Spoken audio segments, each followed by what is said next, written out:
They say the worst pain in life is not death, it is being forgotten by the ones you gave your whole life to.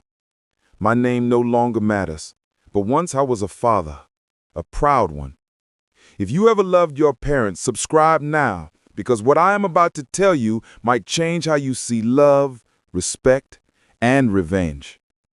I was 68 when my sons decided I was too old, too slow, too much of a burden. They said they were too busy with work, family, and life, so they left me in a nursing home on the edge of the city. They promised to visit every Sunday, but that was the last Sunday I ever saw them.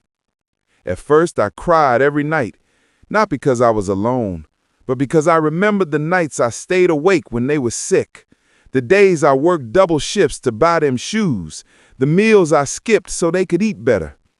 And now, all that love meant nothing. Days turned into months, birthdays came and went. No one called, no one came. Only silence and the sound of old clocks ticking. One evening I sat in the garden with a cup of weak tea and looked around at faces like mine, eyes full of stories, hearts full of hurt. We were all soldiers of love abandoned after the war. That night, I made a promise to myself that I would not die here. If I ever got the chance, I would leave this place not in defeat, but in victory. Years passed. I began helping around the home, fixing lights, painting walls, planting flowers. They called me Grandpa Fix-It. It gave me a reason to wake up. But deep inside, I was building something. Not just hope, but a plan. One day, a young volunteer named Ethan came. He was studying business, full of dreams, and he often sat with me during lunch. We talked about life, about people, about how the world forgets the old. He said, "You think too sharp for your age, old man." I smiled and said, "Pain keeps the mind awake." Ethan became like the son I never had. He listened, he cared, and when he told me about his idea to start a company that manages senior facilities better, I told him I would help him. He laughed and said, "Help me with what?" I said, "With experience and a little money I had been saving for the day my sons finally remembered me." But they never did. So I used that money for something better.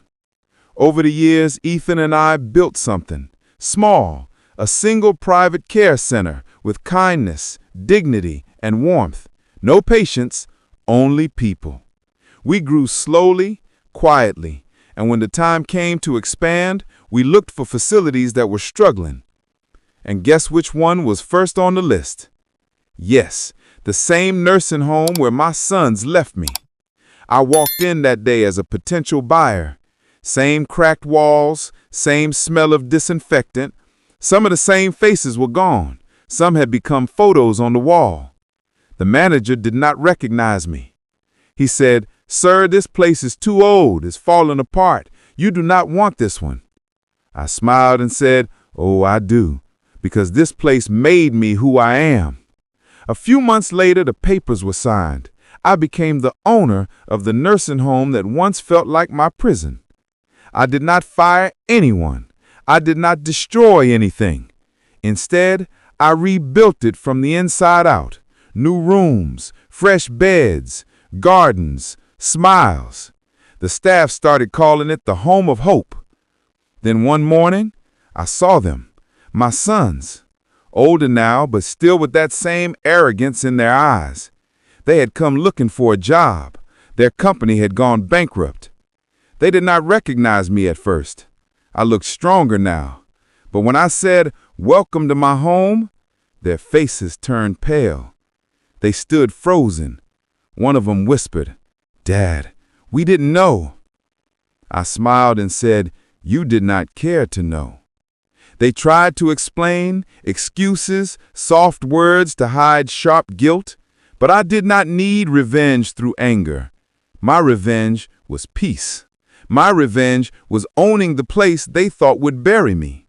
I hired them, not to punish them, but to show them what real work and real care look like. They cleaned floors, changed sheets, served food to the same kind of people they once ignored.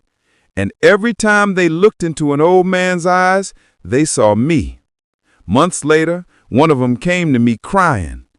"Dad, we are sorry. We don't deserve your forgiveness." I said softly, "You don't need my forgiveness. You need to forgive yourselves." That night I sat outside my home watching the sunset, and I realized something powerful. Revenge does not always mean destruction. Sometimes it means rebuilding yourself so high that the people who broke you can only look up. I did not just take revenge, I took control of my life again, and that's the sweetest revenge of all. If you still listening, never forget the ones who raised you. And if you ever been abandoned, don't let the darkness make you bitter. Use it to build your light, because one day the world will see what they threw away. And when they do, smile, because that's your victory. This is Sweet Revenge. Subscribe and join me again for another story of pain, power, and peace.